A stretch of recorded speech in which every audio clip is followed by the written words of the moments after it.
외교라는 것이 상대방의 마음을 열고 양자 또는 다자 관계에서 판을 바꾸는 것이라면은 이번 윤석열 대통령의 방일 외교는 커다란 성공이라고 평가할 수 있겠습니다. 한국 정부가 한일 관계에서 상대적으로 유리한 위치가 됐고 한미일 관계, 더 나아가서 국제 관계에서도 주도적 위치를 차지할 수 있는 분위기가 조성됐다.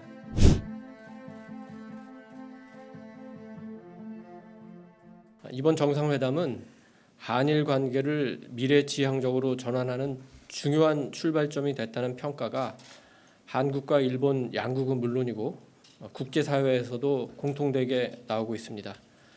한일 양국 정부 간은 물론이고 정치권 간에, 경제산업계 간에, 특히 미래 세대 간에 새로운 협력의 물꼬가 트였다는 것이 일반적인 평가입니다. 한일 정상회담이 열린 도쿄 현장의 분위기를 중심으로 방문 성과를 짚어보겠습니다.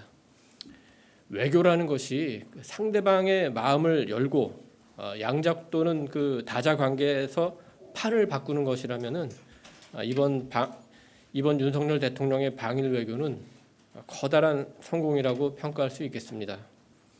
우선 상대방의 마음을 연 것과 관련해서 정상회담을 함께한 기시다 총리는 물론이고 이번 방일 기간 중에 만난 12명의 정치 지도자, 10여 명의 경제 지도자, 그리고 수백 명의 개요대 학생들까지 한 목소리로 윤석열 대통령의 결단을 높이 평가했습니다.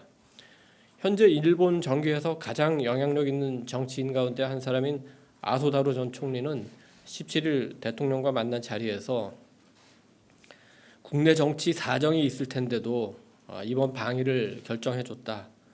양국 공동 이익을 위한 결단을 매우 높이 평가하고 다시 한번 환영한다 이렇게 말했습니다. 전경련과 경단련이 주최한 한일 비즈니스 라운드 테이블 행사에서 사또 야스히로 미주오 파이낸셜 특별 고문은 윤 대통령의 강력한 리더십은 우리에게도 큰 공감과 용기를 줬다. 진심으로 경의를 표한다면서 양국 협력은 아시아를 넘어 세계의 안정적 발전에 큰 초석이 될 것이다 이렇게 얘기했습니다. 또 개요대에서 연설을 했는데 연설이 끝난 뒤 개요대 1학년 학생이 윤 대통령에게 이런 질문을 했습니다. 저도 한일 관계 개선에 역할을 하고 싶습니다. 제가 뭘 할지 알려주시기 바랍니다. 지금까지 한일 관계에서 이런 식의 질문이 나온 적이 있던가요? 대통령은 가장 중요한 것은 만나는 것이다. 서로 만나는 것이다. 그러니 학생도 한국을 방문해달라. 제가 대통령이 돼서 양국 관계 개선을 위해 가장 처음 취한 조치도 김포 하네다 공항 노선을 재개한 것이다 이렇게 말했습니다. 대통령이 16일 오전에 숙소인 임페리얼 호텔에 도착했을 때 대통령 일행을 보고 로비했던 일본인 몇 분이 박수를 쳤습니다. 일본에서는 굉장히 흔치 않은 일이라고 합니다.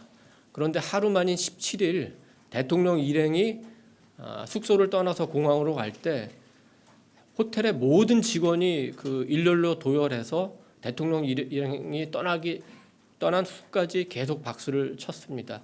또 연도에 나와 있던 일본 주민들도 같이 박수를 보냈습니다. 호텔 직원이니까 그럴 수도 있다고 생각했습니다. 그런데 제가 공항에서 비행기가 이륙할 때 공항 직원들을 보니까 공항 직원들도 박수를 보내주고 있었습니다. 이 정도면은 일본인의 마음을 여는데 어느 정도 성공했지 않나 이런 생각을 하게 됩니다.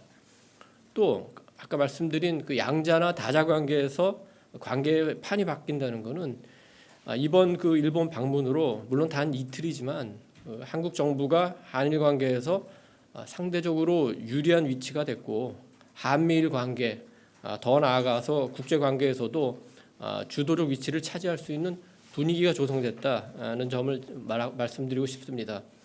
윤 대통령 방일 기간 중에 한국과 일본에서 양자 관계에서 보기 드물게 양국의 여론이 일치하는 분위기가 형성이 됐습니다. 그것은 윤석열 대통령이 정치 지도자로서 한일 미래 관계를 위해 중요한 결단을 내렸다. 그러니까 이번에는 기시다 총리도 호응해야 하는 것 아니냐 이런 겁니다. 한국과 일본의 여론이 이 정도로 일치된 적이 과거에 있었는지 잘 모르겠습니다. 특히 미국과 유엔, 유럽연합 등 국제사회에서 윤 대통령의 결단을 높이 평가하면서 기시다 총리가 호응하면은 한반도와 국제 정세에도 큰 변화를 가져올 수 있다고 분석하고 있습니다. 향후 후속 조치가 어떻게 이루어지냐도 봐야 되겠지만 기시다 총리가 적절하게 호응하신다면 한국과 일본 또는 한미일 3국이 한반도와 동북아를 넘어서 국제사회에서 주도적으로 안보, 경제 변화를 주도할 수 있는 상황이 됐다고 평가합니다. 오늘 현재까지는 윤 대통령이 받는 관심이 더 큽니다만 일본 정부의 후속 조치를 통해서 기시다 총리도 함께 주목받기를 기대합니다. 국내 상황에 대해서도 잠깐 말씀드리겠습니다. 제가 그 순방의 성과를 평가했습니다만 물론 국내에서 이번 정상회담에 대해 비판적인 여론이 있다는 것은 잘 알고 있습니다. 특히 야당에서 많은 비판을 하고 있습니다. 정부 정책에 대한 비판은 야당이 당연히 해야 되는 역할이고 그것을 존중합니다. 그런데 이번 순방 기간 중에 그리고 어제와 오늘 이어지는 야당 측의 비판을 보면은 조금 아쉽거나 실망스러운 점도 없지 않습니다. 역사의 큰 흐름이나 국제 질서 변화의 큰 판을 읽지 못하고 너무 지역적인 문제를 제기하거나 지나치게 과도한 용어를 동원해서 정치적 쟁점을 만들려 하는 것 아닌가 하는 우려를 많은 국민들이 하고 있다고 생각합니다. 야당 측에서 조금 더 지성적인 연구와 분석을 통해서 그리고 국민의 이익과 미래 세대를 위한 고민을 통해서 정부 정책, 외교 정책을 비판하신다면은 여야 간에 좀 더 생산적인 논의가 이루어질지 않을까 그렇게 생각합니다. 후속 조치에 대해서 잠깐 말씀드리겠습니다. 한일 양국 정부에서는 그 16일 정상회담의 후속 조치가 계속 이어질 것으로 봅니다. 오늘 고위 당정에서도 후속 조치에 대한 대화가 오갔습니다만 정부 각 부처에서 다양한 분야의 교류를 준비 중입니다. 정치권 간의 교류도 더 활발해질 것으로 보입니다. 여당 의원들의 방일이 예정돼 있고 야당 의원들도 동참해 주시기를 기대합니다. 경제 산업계에서도 반도체, 배터리, 전기차 등 중심으로 해서 협력 관계가 확대될 것으로 보이고 특히 청년 세대 간의 교류 확대 방안도 곧 나오지 않을까 이렇게 생각이 듭니다.